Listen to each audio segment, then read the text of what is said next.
Assalamualaikum warahmatullahi wabarakatuh. Alhamdulillah wa syukurillah wa la hawla wa la quwwata illa billah. Apa kabar semuanya? Mudah-mudahan senantiasa dalam keadaan sehat walafiat dan dapat menjalankan tugas ini dengan sebaik-baiknya. Baik,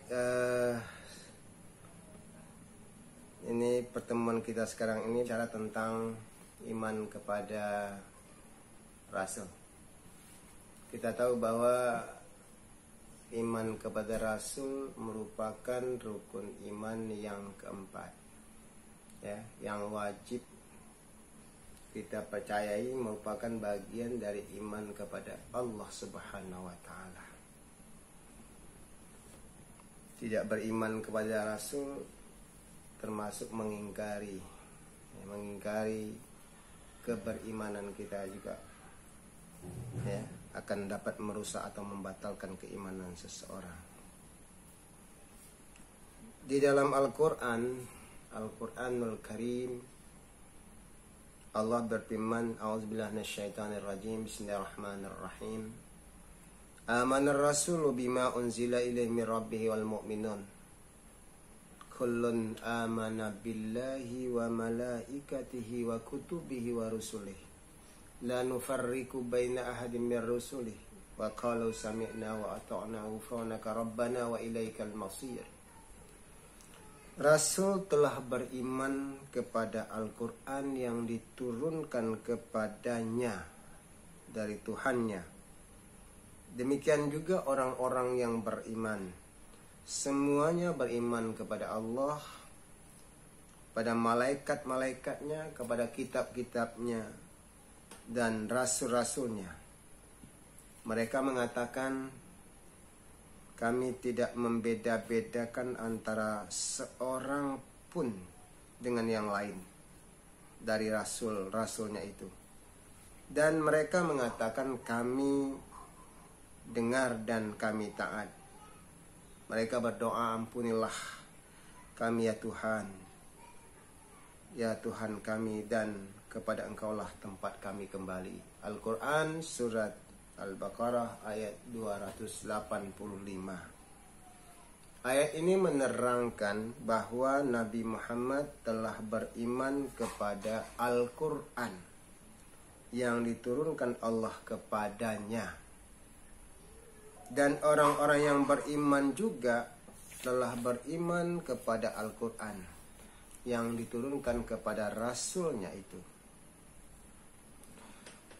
Dalam waktu yang sama, Rasulullah dan orang-orang yang beriman telah beriman kepada Allah, beriman kepada malaikat, beriman kepada kitab-kitab suci dan para rasul. Mereka tidak membedakan antara seorang rasul dengan rasul yang lain. Mereka mendengarkan kebenaran yang disampaikan kepada mereka dan mentaatinya. Dan mereka memohon ampun kepada Allah Subhanahu wa Ta'ala karena mereka mempercayai bahwa hari akhirat sebagai hari pembalasan adalah pasti, yaitu hari di mana mereka akan dikembalikan kepada Allah untuk mempertanggungjawabkan setiap perbuatan yang mereka lakukan selama hidup mereka di dunia. Ayat ini dengan terang menjelaskan bahwa Nabi Muhammad mempercayai diri baginda itu sebagai seorang rasul, dan mempercayai pula bahwa apa yang baginda terima adalah wahyu-wahyu dari Allah. Baginda percaya diri sendiri sebagai seorang rasul adalah satu kemestian, karena dengan kepercayaan itulah baginda akan mempercayai bahwa apa yang baginda terima adalah wahyu-wahyu Allah. Tanpa mempercayai diri sebagai seorang rasul, maka tidak akan mungkin mempercayai yang diterima itu sebagai wahyu-wahyu Tuhan. Demikian pula orang-orang yang beriman, mereka percaya kepada wahyu-wahyu Allah yang disampaikan oleh Nabi Muhammad SAW, karena mereka percaya bahwa baginda adalah seorang rasul utusan Allah. Jadi mempercayai para rasul itu adalah suatu kemestian untuk mempercayai apa yang mereka bawa. Dalam ayat ini juga diterangkan bahwa Nabi Muhammad sebagai seorang rasul yang terakhir, dan juga setiap orang yang beriman telah percaya bahwa semua para rasul terdahulu yang disebutkan oleh Allah di dalam Al-Quran, setiap mereka percaya kepada Nabi Adam, Nabi Nuh, Nabi Hud, Saleh, Lut, Ibrahim, Musa, Isa, Nabi Muhammad sallallahu alaihi wasallam sebagai para rasul pembawa kebenaran berupa wahyu-wahyu Allah. Mereka tidak membedakan antara seorang rasul dengan yang lainnya. Maksudnya mereka mempercayai semua rasul tersebut sebagai utusan Allah. Karena semua mereka itu diberitakan oleh Allah SWT melalui firman-Nya di dalam Al-Quran. Maka sikap orang yang beriman terhadap para rasul adalah mesti mendengarkan kebenaran yang telah disampaikan rasul. Karena tidak ada makna mempercayai rasul apabila enggan untuk menerima kebenaran dan menolak untuk mengikutinya. Saat ini sebagai rasul kepada semua manusia adalah Nabi Muhammad SAW. Baginda adalah rasul yang terakhir, dan tidak akan ada rasul lagi sesudah beliau hingga hari kiamat. Kebenaran yang disampaikan oleh Nabi Muhammad SAW adalah mesti kita terima dan diikuti oleh semua manusia yang beriman kepadanya sampai akhir zaman. Ya, penting dipertahankan. Kebenaran yang disampaikan oleh semua para rasul terdahulu menjadi mansuh dengan datangnya Nabi yang terakhir. Kedatangan rasul yang terakhir ini sebenarnya telah pun diberitahukan oleh rasul-rasul terdahulu. Maka berarti tidak ada pertentangan di dalamnya, dan juga tidak ada alasan untuk tidak mempercayai kedatangan rasul itu. Sekarang timbul pertanyaan kita adalah, siapakah rasul itu? Siapakah para rasul itu? Perkataan rasul adalah dari bahasa Arab yang berarti utusan. Rasul Allah berarti utusan Allah. Di dalam Islam, para rasul Allah itu dipilih dan diangkat oleh Allah Subhanahu wa Ta'ala. Para rasul Allah itu ada yang dipilih dari kalangan malaikat dan ada pula dari kalangan manusia. Tapi yang kita bicarakan dalam pembahasan ini adalah rasul yang dipilih Allah melalui dari kalangan manusia, bukan dari kalangan malaikat. Sekarang timbul pertanyaan, siapakah para rasul itu? Ya, siapakah para rasul itu? Mereka adalah manusia biasa yang dipilih oleh Allah Subhanahu wa Ta'ala untuk diutus kepada manusia sebagai penyampai kebenaran dan dijaga dari kesalahan. Nah, demikianlah pengertian sederhana tentang rasul.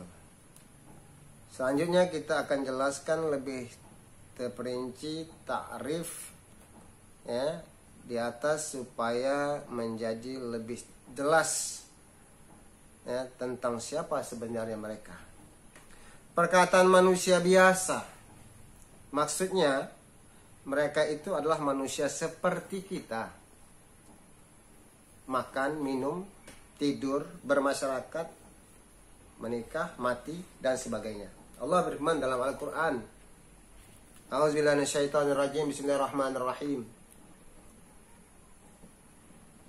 Wa ma arsalna qablaka minnal mursalina illa innahum la ya'kuluna at-ta'ama wa yamshuna fil aswa wa ja'alna ba'dakum li ba'din fitnatan atasbirun wa kana rabbuka basira. Dan kami tidak mengutus rasul-rasul sebelummu, melainkan mereka sungguh memakan makanan dan berjalan di pasar-pasar. Dan kami jadikan sebagian kamu cobaan bagi sebagian yang lain. Maukah kamu bersabar? Dan adakah Tuhanmu maha melihat? Al-Quran surah Al-Furqan ayat 20. Dalam ayat yang lain Allah juga mengatakan bahwa Rasul itu berumah tangga, beranak cucu. Dalam Al-Quran surah Ar-Ra'd ayat 38. Walaqad arsalna rusulan min qablika wa ja'alna lahum azwajan wa zurriyyata. Wa ma kana lirasulin ay ya'tiya bi ayatin illa bi iznillah. Likulli ajalin kitab. Dan sesungguhnya kami telah mengutus beberapa rasul sebelum kamu, dan kami memberikan kepada mereka istri-istri dan keturunan. Dan tidak ada hak bagi seorang rasul mendatangkan sesuatu ayat atau mukjizat melainkan dengan izin Allah. Bagi tiap-tiap masa ada kitab tertentu. Al-Quran surah Ar-Ra'd ayat 38. Bahkan Rasul juga menerima musibah, menjalani musibah seperti yang dialami oleh manusia-manusia lainnya. Allah mengatakan dalam Al-Quran, A'udzubillahi minasyaitonir rajim, Bismillahirrahmanirrahim. Wa ayyuba iznada rabbahu anni massaniyad durru wa anta arhamur rahimin. Fastajabna lahu fakashafna ma bihi min durrin wa atainahu ahlahu wa mithlahum ma'ahum rahmatan min indina wa zikran lil abidin. Dan ingatlah kisah Ayub ketika ia menyeru Tuhannya, "Ya Tuhanku, sesungguhnya aku telah ditimpa penyakit, dan Engkau adalah Tuhan yang Maha Penyayang di antara semua penyayang."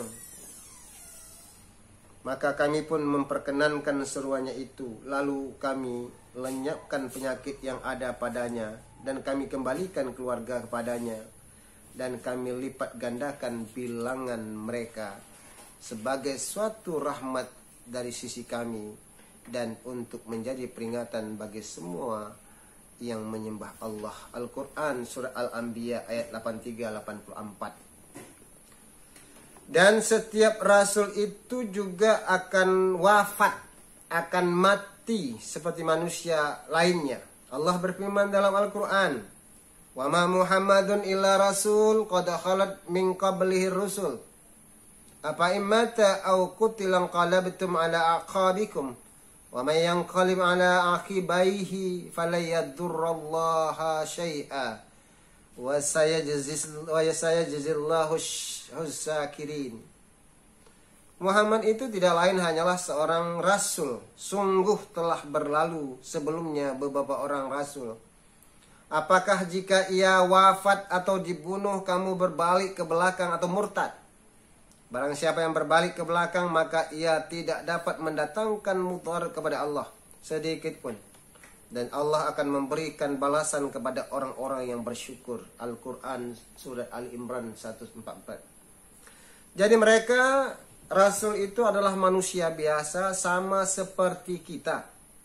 Hanya saja yang membedakan antara mereka dengan kita adalah mereka dipilih oleh Allah sebagai penerima wahyu untuk disampaikan kepada manusia lainnya. Ini disebutkan oleh Allah di dalam Al-Quran surah Al-Kahfi ayat 110. Kul innama ana basyarum mithlukum yuha ilayya annama ilahukum ilahu wahid. Faman kana yarju liqa'a rabbi falya'mal amalan salihan wala yusyrik bi'ibadati rabbih ahada. Katakanlah, sesungguhnya aku ini hanyalah seorang manusia seperti kamu yang diwahyukan kepadaku bahwa sesungguhnya Tuhan kamu itu adalah Tuhan yang Maha Esa. Barang siapa yang mengharap perjumpaan dengan Tuhannya, maka hendaklah ia mengerjakan amal-amal yang saleh. Janganlah ia mempersekutukan seseorang pun dalam beribadat kepada Tuhannya. Al-Quran surah Al-Kahfi ayat 110. Jadi meskipun mereka itu manusia biasa, Rasul itu manusia biasa, tetapi mereka adalah manusia yang dipilih oleh Allah. Mereka adalah yang terbaik di antara manusia yang ada. Karena yang memilih mereka adalah Allah yang Maha Mengetahui. Allah berfirman, Allahu a'lamu haitsu yaj'alu risalatah. Allah lebih mengetahui di mana Dia menempatkan tugas kerasulan. Al-Quran surah Al-An'am ayat 124. Nah, adapun tentang perkataan untuk diutus kepada manusia, maksudnya setiap rasul itu dipilih oleh Allah sebagai utusan kepada manusia. Mengapa Allah memilih beberapa manusia sebagai utusan kepada manusia lainnya?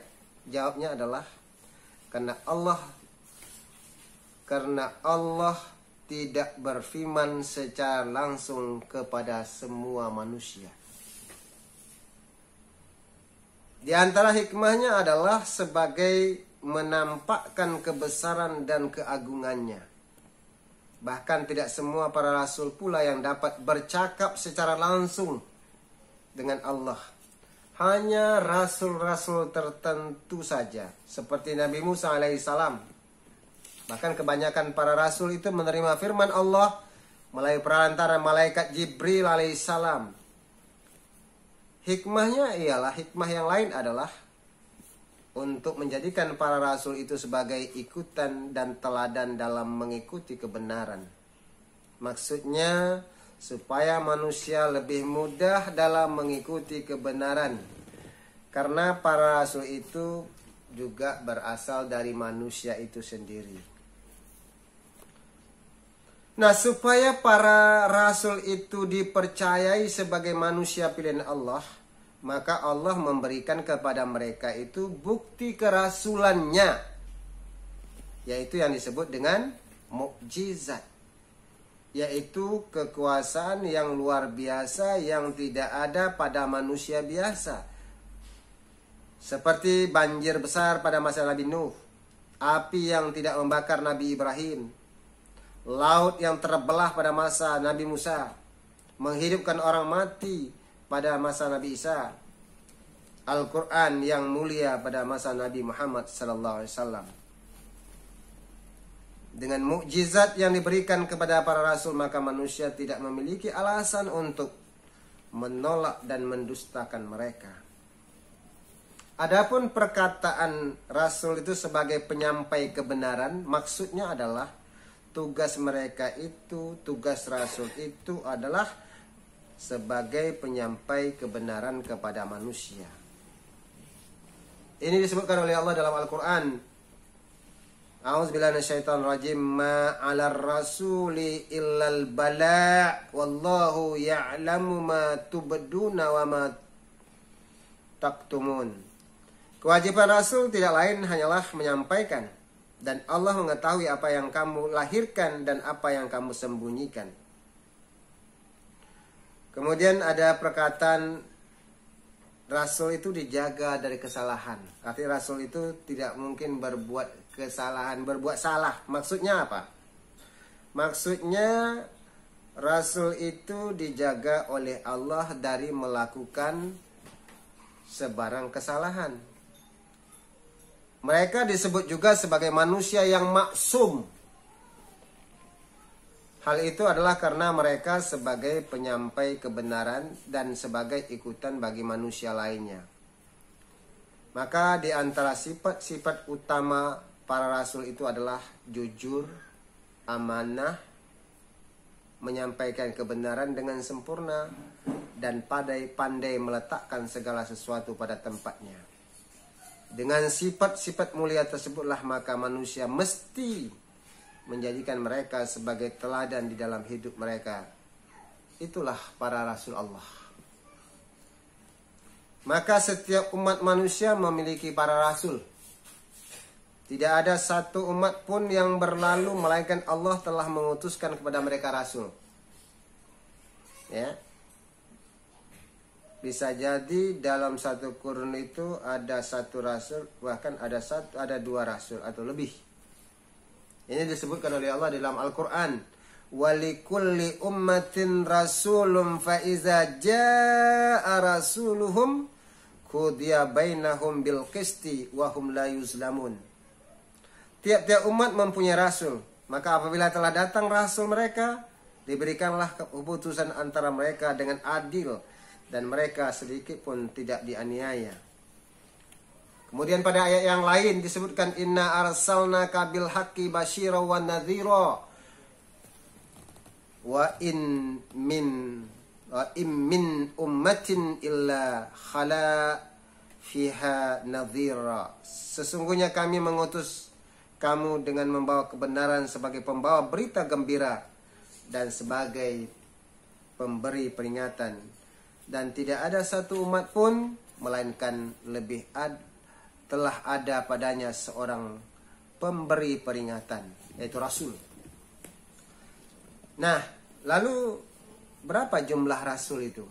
Jumlah Rasul itu banyak sekali. Namun diberitakan di dalam Al-Quran hanya 25 orang. Ya, diberitakan dalam Al-Quran Rasul itu hanya 25 orang. Maka mereka itulah yang wajib kita percayai sebagai Rasul Allah kepada manusia.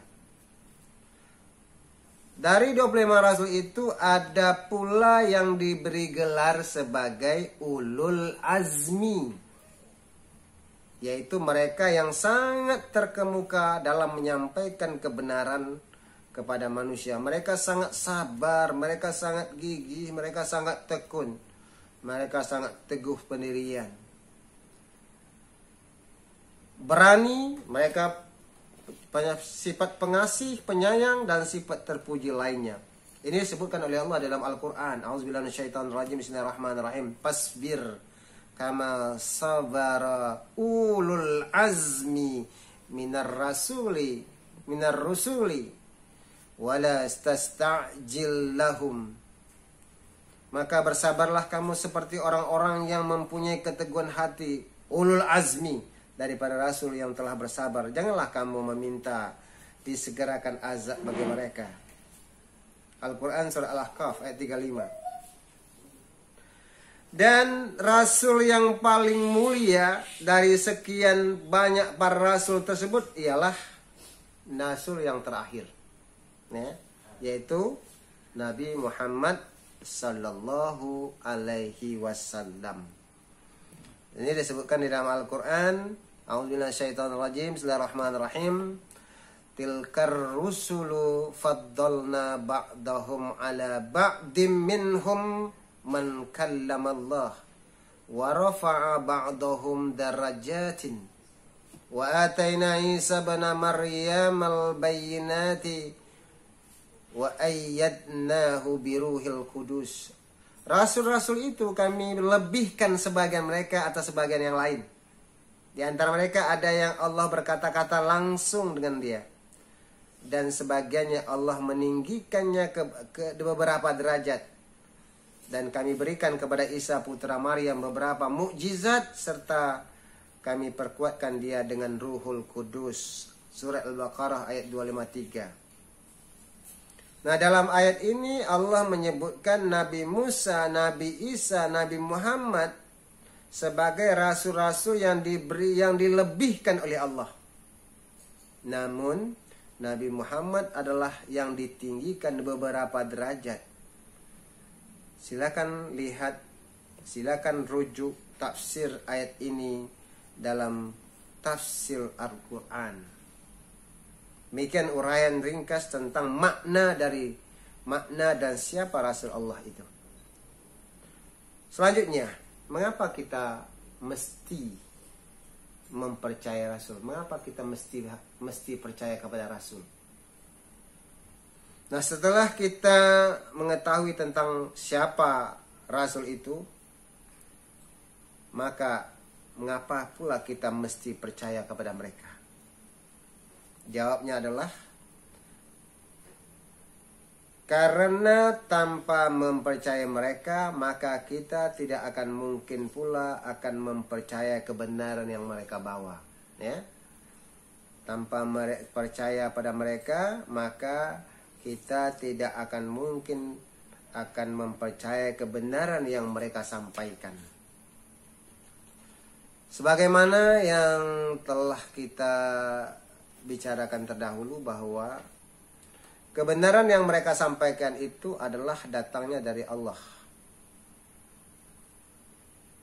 Ia merupakan wahyu-wahyu Allah sebagai petunjuk hidup bagi manusia. Maka bagaimana mungkin kita akan menerimanya kalau kita tidak percaya kepada yang menyampaikannya. Jadi sebagai dasar untuk mempercayai kebenaran yang mereka bawa, maka kita mesti mempercayai mereka sebagai Rasul Allah. Nah, kemestian dalam mempercayai para rasul adalah salah satu dari rukun iman yang 6 perkara. Tanpa kepercayaan kepada rasul itu tidak akan mungkin dapat disebut sebagai seorang yang beriman. Maknanya ia sebagai seorang yang kafir. Maka mempercayai para rasul adalah satu yang wajib. Ini disebutkan oleh Allah di dalam Al-Quran surat An-Nisa ayat 150 sampai 152. Yang artinya sesungguhnya orang-orang kafir kepada Allah dan Rasulnya dan bermaksud untuk membedakan keimanan kepada Allah dan keimanan kepada Rasulnya dengan mengatakan kami beriman kepada yang sebagian dan kafir terhadap sebagian yang lain. Serta bermaksud dengan perkataan itu mengambil jalan tengah di antara yang demikian iman atau kafir. Merekalah orang-orang yang kafir sebenar-benarnya. Kami telah menyediakan untuk orang-orang yang kafir itu siksaan yang menghinakan. Orang yang beriman kepada Allah dan para rasulnya dan tidak membeda-bedakan seorang di antara mereka, kelak Allah akan memberikan kepada mereka pahalanya. Dan Allah Maha Pengampun lagi Maha Penyayang. Nah, ayat ini jelas sekali menyatakan bahwa kepercayaan kepada Allah tidak akan ada maknanya tanpa percaya kepada Rasulnya. Maka di dalam Al-Quran banyak sekali ayat-ayat yang menyeru manusia supaya beriman kepada Allah dan Rasulnya. Dengan itu mereka akan mendapatkan kebaikan yang banyak. Dan tanpanya mereka akan mendapatkan azab yang dahsyat dari Allah Subhanahu wa taala. Al-Qur'an surah Al-Hadid ayat 19. A'udzubillahi minasyaitonir rajim. Bismillahirrahmanirrahim.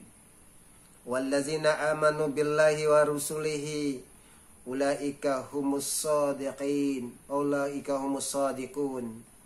وَالشُّهَدَاءُ عِنْدَ رَبِّهِمْ لَهُمْ أَجْرُهُمْ وَنُورُهُمْ وَالَّذِينَ كَفَرُوا وَكَذَّبُوا بِآيَاتِنَا أُولَئِكَ أَصْحَابُ الْجَحِيمِ. Dan orang-orang yang beriman kepada Allah dan Rasulnya, mereka itu orang-orang yang shadiqin dan orang-orang yang menjadi saksi di sisi Tuhan mereka. Bagi mereka pahala dan cahaya mereka. Dan orang-orang yang kafir dan merustakan ayat kami, mereka itulah penghuni neraka. Al-Quran surah Al-Hadid ayat 19. Mempercayai para rasul adalah dengan bagaimana kita mempercayai rasul? Bagaimana cara kita mempercayai rasul? Adalah dengan mentaati mereka. Maka banyak sekali ayat Al-Quran yang menyeru manusia supaya mentaati rasul. Seperti surah Al-Maidah ayat 92. Wa ati'ullaha wa ati'ur rasul. Wahzaru fa in tawallaitum fa'lamu annama 'ala rasulinal balaghul mubin. Dan taatilah kamu kepada Allah dan Rasul. Dan berhati-hatilah jika kamu berpaling, maka ketahuilah bahwa sesungguhnya kewajiban Rasul kami hanyalah menyampaikan amanat Allah dengan terang. Surah Al-Maidah ayat 92. Jadi mentaati Rasul maknanya mengikuti apa yang diperintahkan Rasul dan menjauhkan atau meninggalkan apa yang dilarangnya. Allah berfirman dalam Al-Quran, "Wa ma atakum rasul fahuzuh, wa ma nahakum anhu fantahu." Apa yang diberikan Rasul kepadamu, ambil, terimalah. Dan apa yang dilarangnya, maka tinggalkanlah. Ini berarti mentaati Rasul sama dengan mentaati Allah. Karena Rasul itu sendiri adalah utusan Allah. Allah berfirman dalam Al-Quran, "Man yuti'ir rasula faqad ata Allah, wa man tawalla fama arsalnaka alaihim hafiza." Barang siapa yang mentaati Rasul itu, sesungguhnya ia telah mentaati Allah. Dan barang siapa yang berpaling dari ketaatan itu, maka kami tidak akan mengutusmu untuk menjadi pemelihara bagi mereka. Al-Quran Surah An-Nisa ayat 80. Maka bagi orang yang beriman, mereka tidak hanya mempercayai dan mentaati Rasul saja, bahkan mereka akan berusaha untuk mencintai Rasul. Jadi bagaimana cara kita mengimani Rasul? Bukan hanya percaya, tapi kita mentaatinya. Kemudian yang kedua adalah mencintai Rasul. Mereka akan mencintai Rasul lebih dari cinta mereka kepada orang tua mereka sendiri. Dengan cinta itulah mereka akan menunjukkan ketinggian dan kesempurnaan keimanan mereka kepada Rasul. Nabi Muhammad SAW bersabda, "La yu'minu ahadukum hatta akuna ahabba ilaihi min walidihi wa waladihi wan nasi ajma'in." Rahul Bukhari wa Muslim.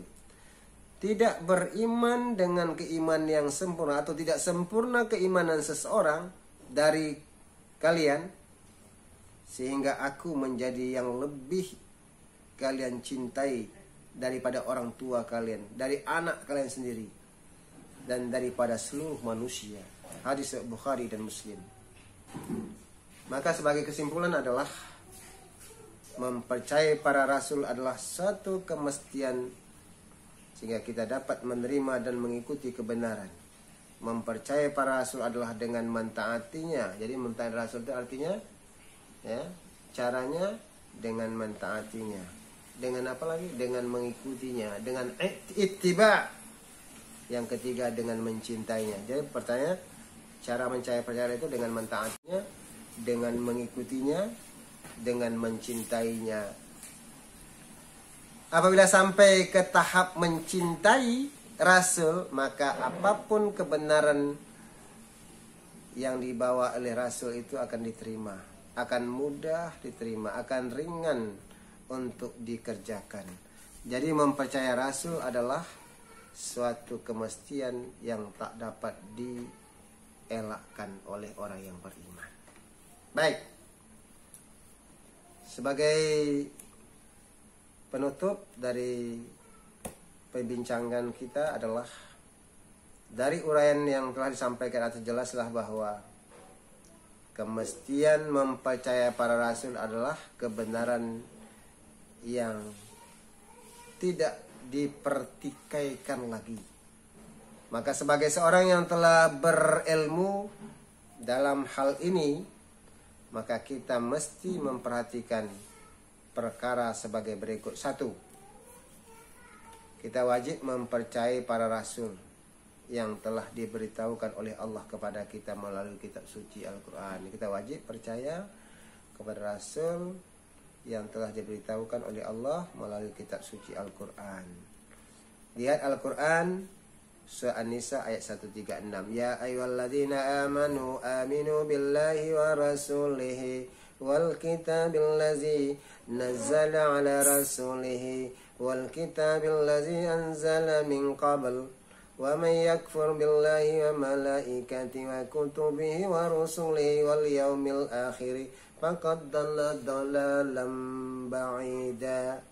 Wahai orang-orang yang beriman, tetaplah beriman kepada Allah dan Rasulnya dan kepada kitab Allah turunkan kepada Rasulnya, serta kitab Allah yang turunkan sebelumnya.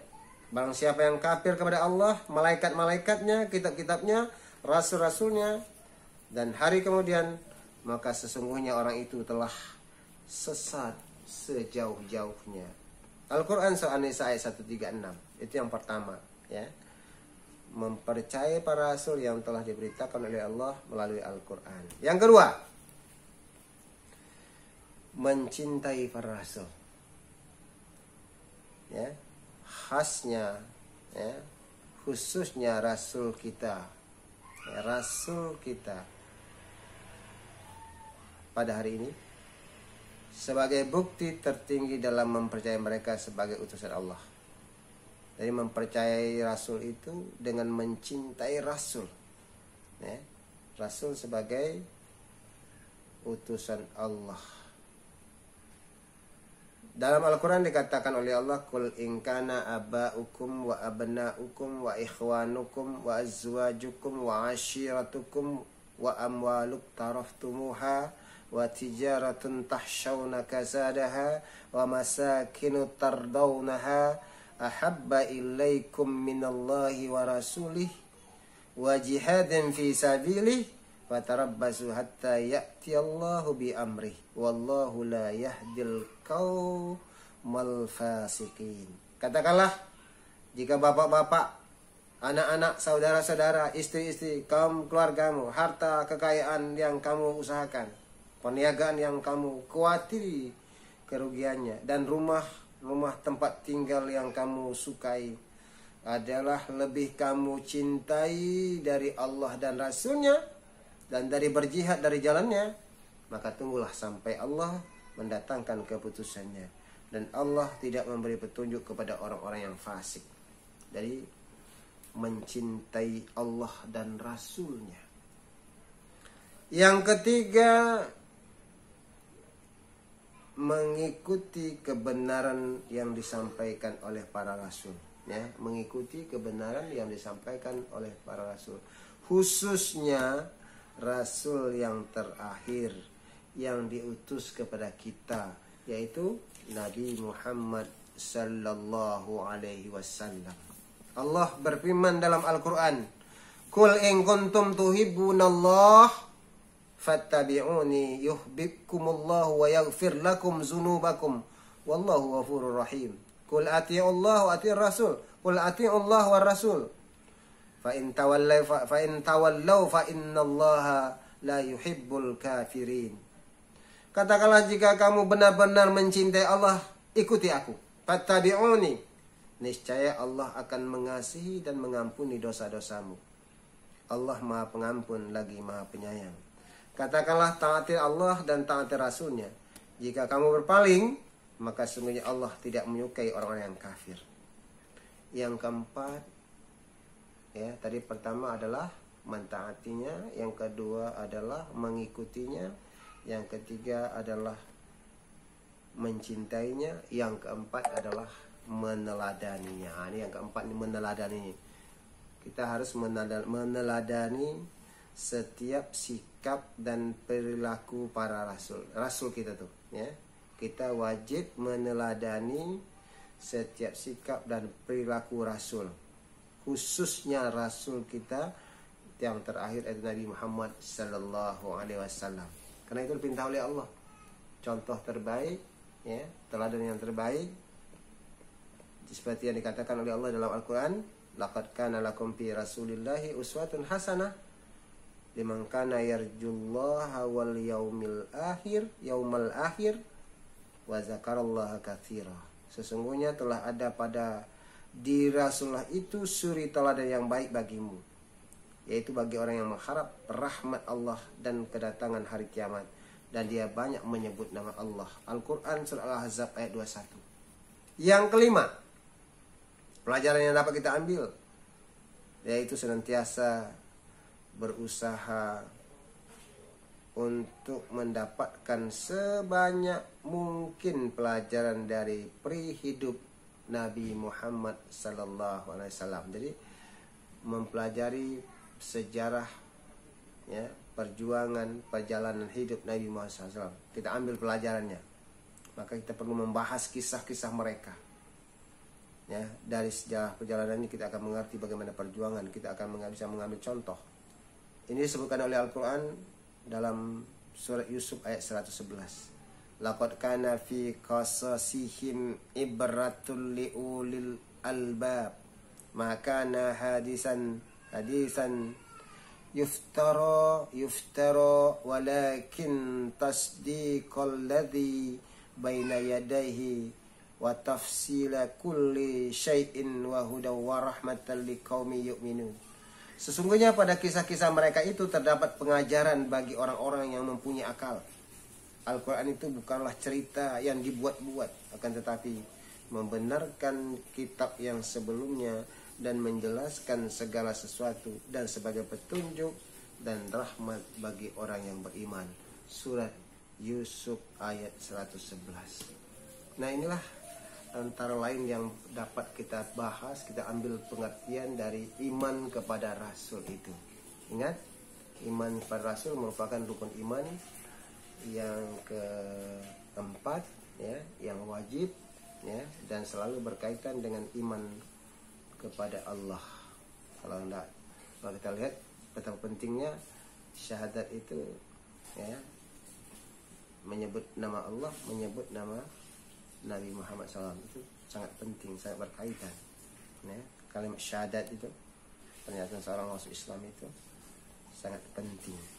Ya, kenapa tadi Rasul itu dikirim oleh Allah? Karena Allah tidak mungkin berhadapan dengan semua manusia.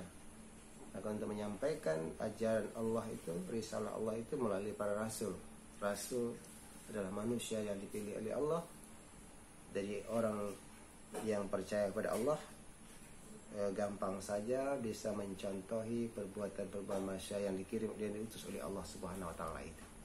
Ya. Ini penting kalau kita ingin tahu bagaimana cara menjalankan ibadah, bagaimana Rasul itu beriman, bagaimana Rasul itu menjalankan ibadah, ya, bagaimana Rasul itu akhlaknya Rasul itu, bagaimana Rasul itu menjalani hidup ini, ya, semuanya sudah ada. Ya, bacalah, ulangi kembali baca sirah nabawiyah, ya, perjalanan hidup Nabi. Kita akan dapat pelajaran, akan bisa menggugah hati, akan memperkuat iman kita, semangat kita dalam memperjuangkan ajaran Islam ini. Baik, itu yang dapat kita bincangkan pada kesempatan ini, ya.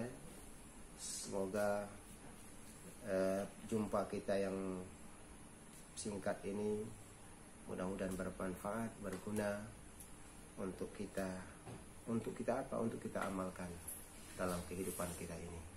Ya, demikian yang dapat disampaikan. Terima kasih atas segala perhatiannya.